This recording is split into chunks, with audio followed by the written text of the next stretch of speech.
When I was 19 or 20, I lived in Dallas, Texas. I ended up living with 5 gay men. It was the best time of my life. I was at a party with some girlfriends one night, and this car come flying up, and there was these two guys just beating the knockers out of each other. And they're like, oh, that's so-and-so and so-and-so. They do that. That's their relationship, which I never understood it, and that was their relationship. But it did end, thank you, Lord, because they were mean to each other. But they both remained independent friends of mine. But one did leave, and I ended up staying in Dallas with the other one and his brother and his boyfriend and his boyfriend, and it was so fun. We danced our asses off. We you know, one was a bar back at the club, one was a security guard at the club, one was a bartender at the club, and then one worked at Domino's Pizza, but whatever. But and I guess I was the fag hag. I hate to say that, but I guess I was, because I was always there. I mean, everywhere we went, it was just the world I was in. Had the best time. And people are so stupid when I tell them this. They're like, oh my God, the things you must have seen and done. No, people, if you've ever had a roommate, it was the same thing. We argued over whose turn it was to buy groceries. We argued over who ate the last of the bread. We argued over whose turn it was to vacuum. We argued over the shower. We're typical roommates. You know, we argued over who didn't pull their part of the water bill and we need to come up with 20 more bucks. And we danced. We would go to the clubs and we would dance our butts off. There were so many in the Dallas area. They're just home to me. I've done the gay pride parades. I've done the drag queen shows.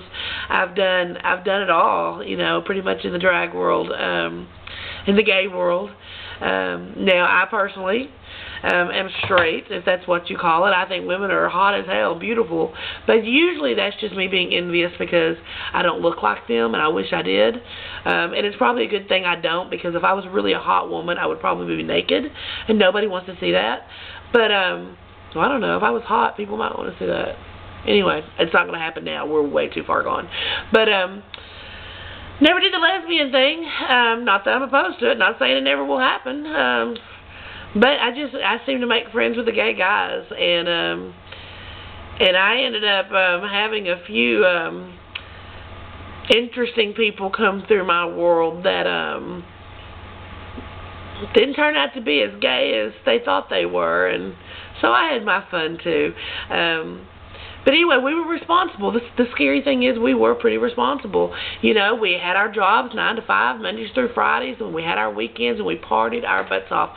You know, just the penthouses in downtown Dallas, the clubs. I mean, we just had friends of all ranks and sizes. We had a friend with a very well-known rap star who is a white rap star who is from the area. I'm not going to say any names, and I know he'll have no freaking clue who I am.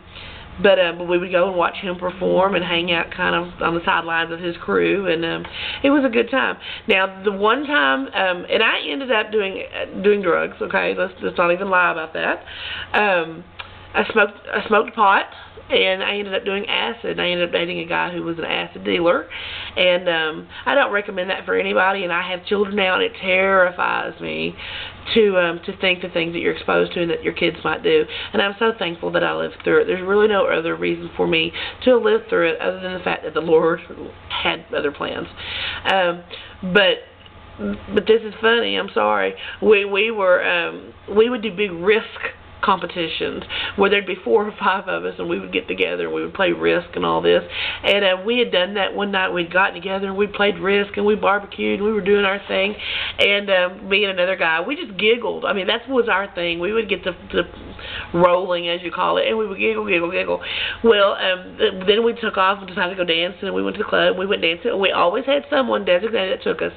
Always very smart. Don't be running around drinking and driving and acting a fool, you know, or doing other things. I mean, if you're going to do stupid stuff to your body, don't involve other people in the world that don't want to be a part of that. So we always had a designated person in our group that would be like, okay, I'm the safety net tonight. I do the driving. I stay sober, blah, blah, blah. You've got to do that. It's very important, people. You cannot go out and play unless you have some rules.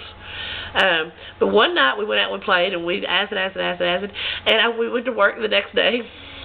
And everybody thought we were, I was down and we were doing okay. And I get up there and I'm on a cash register and I worked at a retail store and all the buttons are like green and red and yellow and blue. And I'm up there and two of my coworkers are also my roommates and they're keeping an eye on me because we'd had a good night. And they could tell that I was like mesmerized by the cash register. And they came over and they're like, what is going on? And I'm like, it's just so pretty. It's just so pretty. Look at all the colors. They're so pretty. And they were like, oh my God, red alert. Red alert, get her in the bathroom now. You get her in the bathroom and you get the coffee. And then we were all friends with the management, which they didn't, really know what we're doing. They wouldn't have cared, but they didn't. And we're like, she's got to go to the bathroom. I'm like, yeah, I don't feel good. So we go to the bathroom. They get me in the bathroom, and we're in there, and I do my business. And they hand me some coffee, and then they're waiting, and they're waiting, and they're waiting. And they're like, where are you? You've got to come out. We're going to take you home. And I'm like, I can't get out. And they're like, what do you mean you can't get out? Just open the door. I said, I can't open the door. The little slidey thing on the side is going up and down, and I can't catch it. So they were just like, oh my God, we are taking you home right now. So that was a hilarious time in my life.